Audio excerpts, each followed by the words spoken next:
અમરેલી જિલ્લા પર વરુણદેવ મહેરબાન થયા। ભરપૂર વરસાદના કારણે જળાશયો, તળાવ, ચેકડેમ છલોછલ ભરાઈ ગયા છે। લાઠી નજીકથી પસાર થતી ગાગડીયો નદીના અદ્ભુત આકાશી દ્રશ્યો સામે આવ્યા। ગાગડીયો નદી પર સરકાર દ્વારા જળ સંચયની કામગીરી પણ કરવામાં આવી હતી। ગાગડીયો નદીમાંથી વહી જતા પાણીનો હવે સંગ્રહ થઈ રહ્યો છે। આ જળ સંગ્રહથી મોટા વિસ્તારમાં જમીની તળ ઊંચા આવશે। અદ્ભુત આકાશી દ્રશ્યોનો સુંદર નજારો તમે જોઈ શકો છો। નદીમાંથી જે પાણી વહી જતું હતું હવે તેનો સંગ્રહ થઈ રહ્યો છે। જિલ્લા પર વરુણદેવ મહેરબાન થયા છે અને પાણીનો આ અફાટ જે સમુદ્ર જેવો નજારો છે એ આપ જોઈ શકો છો। જળાશયો, તળાવ અને ચેકડેમ અમરેલીમાં છલોછલ થયા છે, ત્યારે ગાગડીયો નદીના આ અદ્ભુત આકાશી દ્રશ્યો, આ નદીમાં પણ જે આવક થઈ છે પાણીની તેના લીધે હવે પાણીને વહેતું અટકાવી જળસંચય કરાઈ રહ્યું છે। અમરેલીથી સંવાદદાતા રાજન ગડિયા મારી સાથે જોડાયા છે। રાજન, હવે આ નદીમાંથી વહી જતું પાણીનો હવે સંગ્રહ થઈ રહ્યો છે, કેટલો મોટો લાભ ખેડૂતોને? પંકજ, જે રીતે સરકાર દ્વારા જળ સંચયની કામગીરી કરવામાં આવી તેનું આ ફળ હોય તે પ્રકારના દ્રશ્યો છે। કારણ કે વર્ષો પહેલા જે ગાગડીયો નદી વહેતી હતી તેનું તમામ પાણી છે વહી જતું હતું, અમરેલી જિલ્લાના લોકો માટે નકામું સાબિત થતું હતું। પરંતુ હવે જે જળ સંચયની કામગીરી થઈ છે તેના કારણે જે આપ દ્રશ્યો જોઈ રહ્યા છો કે બહુ મોટા વિપુલ પ્રમાણમાં મોટો જથ્થો પાણીનો એક સંગ્રહ થયો છે, જેના કારણે આ વિસ્તારના લોકોને ખૂબ મોટો ફાયદો થવાનો છે। ખાસ કરીને ઉનાળાના સમયમાં જે પીવાના પાણીની તકલીફ થતી હતી, આ પાણી સંગ્રહના કારણે હવે જમીની તળ ઊંચા આવશે અને લોકો માટે ખૂબ ફાયદાકારક આ કામગીરી છે। પંકજ જી રાજન, આભાર માહિતી આપવા માટે।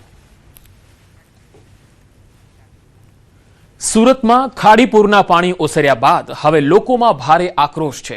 એક તરફ પૂરના પાણી ઓસર્યા બાદ સહાયનું વિતરણ થઈ રહ્યું છે। દિગ્ગજ નેતાઓ અને ઉચ્ચ અધિકારીઓ સ્થળની મુલાકાતે પહોંચી રહ્યા છે।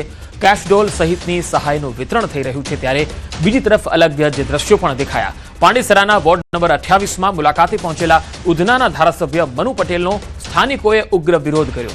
ખાસ કરીને મહિલાઓએ ધારાસભ્યને ઘેરી લીધા અને પોતાની આપવીતી કહી। સતત 3 દિવસ સુધી રહેણાંક વિસ્તારોમાં પૂરના પાણી ભરાયેલા રહ્યા। આ દરમિયાન હજારો પરિવારોને ખાવા પીવા, દવા અને શુદ્ધ પાણી માટે ભારે સંઘર્ષ કરવો પડ્યો। લોકોના ઘરોમાં ફર્નિચર, અનાજ અને ઇલેક્ટ્રોનિક સામાનને મોટું નુકસાન થયું। સ્થાનિકોનો આરોપ છે કે પૂર સમયે તંત્ર દ્વારા કોઈ સમયસર રાહત કે બચાવ કામગીરી મળી નહોતી। વહીવટી તંત્રની લાપરવાહીને કારણે લોકોની મુશ્કેલીઓ બમણી થઈ ગઈ। આ ઉગ્ર વિરોધનો વિડીયો સોશિયલ મીડિયા પર ખૂબ જ વાયરલ થઈ રહ્યો છે। હવે પૂરના પાણી ભરાવાની કાયમી સમસ્યાનો ઉકેલ લાવવા અને અસરગ્રસ્તોને તાત્કાલિક વળતર આપવાની માંગ ઉઠી રહી છે। વધુ માહિતી મેળવીએ સંવાદદાતા સુરતથી કીર્તેશ પટેલ જોડાયા છે। કીર્તેશ, જ્યારે ધારાસભ્ય આવ્યા લોકોએ પોતાનો રોષ તો ઠાલવ્યો, પણ ધારાસભ્યનો જવાબ શું હતો? બિલકુલ, સુરતમાં ખાડી પૂરને લઈને લોકો ત્રાહિમામ પોકારી ચૂક્યા છે। છેલ્લા કેટલાક વર્ષોથી સુરતમાં સિઝનમાં 2 થી 3 વખત ખાડીપુર આવે છે, ત્યારે તાજેતરમાં જ આવેલા ખાડીપુરના પાણી 3 દિવસ રહ્યા હતા। લોકોના ઘરોમાં પાણી ભરાયા, લોકોની દુકાનમાં પાણી ભરાયા હતા, જેને લઈને લોકોને લાખો નહીં પણ કરોડો રૂપિયાના નુકસાનની ભીતિ સેવાઈ રહી છે। ત્યારે પાંડેસરાના વોર્ડ નંબર 28માં ધારાસભ્ય પહોંચ્યા હતા મનુ પટેલ, અને લોકોનો આક્રોશ ફૂટી નીકળ્યો હતો। કહી શકાય કે આ તો એક જ વિસ્તારનો વિડીયો સોશિયલ મીડિયામાં વાયરલ થયો છે, પણ સુરતના કોઈ પણ વિસ્તારમાં જ્યાં પાણી ભરાયા છે ત્યાં ધારાસભ્ય, કોર્પોરેટર જાય છે, ત્યાં તમામ જગ્યા પર તેમનો વિરોધ થાય છે। ડેમેજ કંટ્રોલ કરવા ડેપ્યુટી સીએમ પણ ગઈકાલે પર્વત પાટિયા વિસ્તારમાં નીકળ્યા હતા, કારણ કે પર્વત પાટિયા વિસ્તારમાં લોકોનો આક્રોશ ગઈકાલે ન્યૂઝ 18 ગુજરાતીએ બતાવ્યો હતો। ડેમેજ કંટ્રોલ કરવા માટે ડેપ્યુટી સીએમ હર્ષ સંઘવી પણ પહોંચ્યા હતા। ત્યાં આગળ તેમને પણ લોકોના રોષનો સામનો કરવો પડ્યો છે। એટલે કે સુરતમાં સત્તાધીશો જ્યાં જાય છે ત્યાં તેમને રોષનો સામનો કરવો પડે છે, કારણ કે ખાડીપુરની સમસ્યા સુરતના લોકો માટે માથાનો દુખાવો બન્યો છે। સિઝનમાં 3 વખત ખાડીપુર આવે છે અને લોકોના ઘર છે, લોકોની દુકાન છે, તેમાં રહેલો સામાનને મોટું નુકસાન થાય છે। કરોડો રૂપિયા ખર્ચો કરવા છતાં પણ ખાડીપુરની સમસ્યાથી છુટકારો નથી મળતો। ત્યારે ગઈકાલે ગુજરાતના સીએમ ભૂપેન્દ્ર પટેલ આવ્યા છે, તેમને તાત્કાલિક ખાડી નો જે રેલ આવે છે તેને હટાવવા માટે 500 કરોડની જાહેરાત કરી છે અને ખાડીપુર નિવારવા માટે બીજા 1500 કરોડ આપવાની પણ વાત કરી છે। ત્યારે જોવાનું એ રહ્યું કે કયા પ્રકારે ખાડીપુરથી લોકોને રાહત મળશે। જો કે લોકોનો ગુસ્સો જે રીતે ફૂટી નીકળ્યો હતો, જેને લઈને મનુ પટેલે ઘણી બધી વાતો કરી હતી કે અમારી સરકાર છે, અમે આ પ્રશ્ન સોલ્વ કરવાનો વાત કરીશું। લોકોનો આક્રોશ એટલા માટે હતો કે સ્થાનિક સ્વરાજની ચૂંટણી પહેલા આ જ સત્તાધીશો આ જ વિસ્તારમાં જ્યારે મત માંગવા ગયા હતા ત્યારે લોકોને વાયદો કર્યો હતો કે આ વર્ષે અમે ખાડીનું ડ્રેજિંગ કરી રહ્યા છે, ખાડીની સફાઈ કરી રહ્યા છે, જેને લઈને અત્યાર સુધી ખાડી પૂર આવતા હતા તે આ વર્ષે નહીં આવે.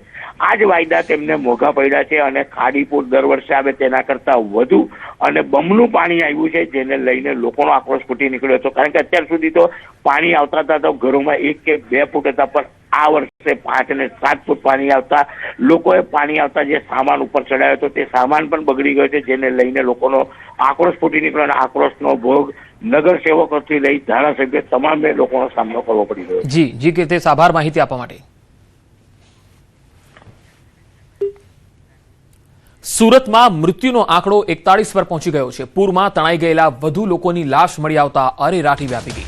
ખરવાસા, લિંબાયત, સારોલી, ભેસ્તાન સહિતના વિસ્તારોમાં વરસાદી પાણીમાં ડૂબી જવાથી અનેકના મૃત્યુ થયા.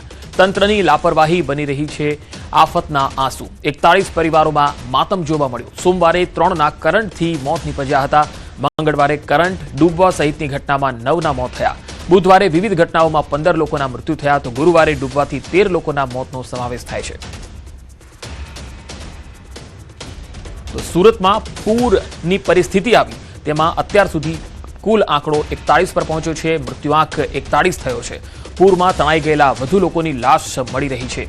લિંબાયત છે, સારોલી છે, આ તમામ વિસ્તારોમાં જ્યાં પાણી ભરાયેલા છે ત્યાં કેટલાય લોકો ડૂબ્યા. ઘણા લોકોને કરંટ લાગ્યા, તેના કારણે પણ તેઓ મોતને ભેટ્યા.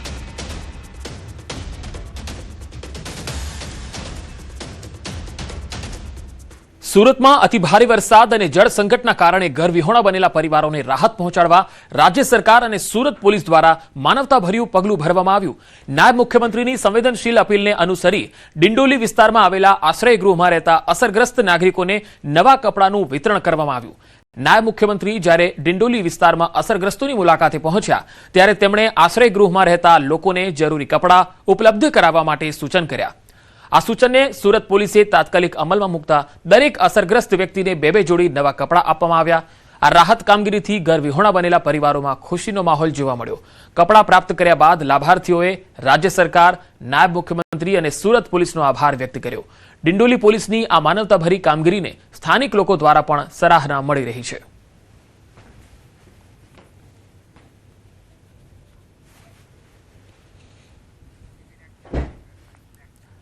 મધરાતે ડેપ્યુટી સીએમનું સુરતના પર્વત પાટિયા વિસ્તારની મુલાકાત તેમણે લીધી હતી. અધિકારીઓ સાથેની સમીક્ષા બેઠક બાદ પૂરગ્રસ્ત વિસ્તારની મુલાકાત કરી. મધરાત્રે ચાલી રહેલી સફાઈ કામગીરીનું નિરીક્ષણ કર્યું હતું.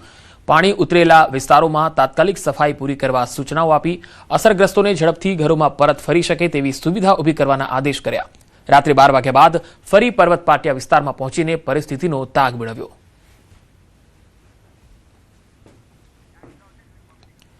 સુરતમાં ડેપ્યુટી સીએમ હર્ષ સંઘવીએ સરપ્રાઇઝ ચેકિંગ કર્યું. રાતના 12 વાગ્યા પછી તેઓ બીજી વખત નિરીક્ષણ કરવા પહોંચ્યા. 4 અલગ અલગ તસવીરોમાં તમે જોઈ શકો છો. પહેલી તસવીરમાં ઉધનાના ધારાસભ્યનો ઘેરાવો લોકોએ કર્યો. લોકોએ આક્રોશ વ્યક્ત કર્યો કારણ કે તેમના વિસ્તારમાં પાણી ભરાયા હતા. બીજી તસવીરમાં અત્યાર સુધીમાં સુરતમાં પૂરને કારણે 41 મૃત્યુઆંક થયો છે તેની છે. ત્રીજી તસવીરમાં માનવતાભર્યું પગલું જ્યાં પોલીસે અસરગ્રસ્તોને 2 જોડી નવા કપડાનું વિતરણ કર્યું. અને ચોથી તસવીરમાં હર્ષ સંઘવી ખુદ રાતના 12 વાગ્યા પછી અસરગ્રસ્ત વિસ્તારોમાં જ્યાં સાફ સફાઈનું કામ ચાલુ છે તેનું નિરીક્ષણ કરવા પહોંચ્યા અને બરાબર કામ થાય અને ફટાફટ સફાઈ થાય તે માટેના જરૂરી સૂચનો કર્યા. તો 4 અલગ અલગ તસવીરો. અડધી રાત્રે ચેકિંગ કરવા માટેની કામગીરી હાથ ધરી.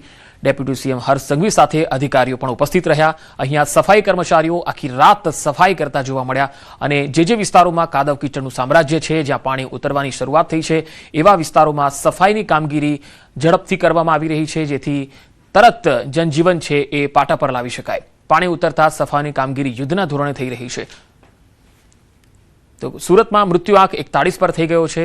બીજી તરફ પોલીસે પણ માનવતાભર્યું પગલું હાથ ધરી અને જે અસરગ્રસ્તો છે તેમને 2 જોડી નવા કપડાનું વિતરણ કર્યું. અને પહેલી તસવીરમાં ઉધનાના ધારાસભ્ય છે જેમનો સ્થાનિક લોકોએ વિરોધ કર્યો હતો, હોબાળો મચાવ્યો હતો અને સાથે સાથે કહ્યું હતું કે આ વિસ્તારમાં આટલા પાણી ભરાયા, લોકો પરેશાન છે, ત્યારે ધારાસભ્ય ક્યાં હતા? તો આ સ્થિતિ છે. અલગ અલગ 4 તસવીરોમાં ક્યાંક સારી બાબત પણ આ પૂરની અંદર જોવા મળી છે નેતાઓની, તો ક્યાંક નેતાઓનો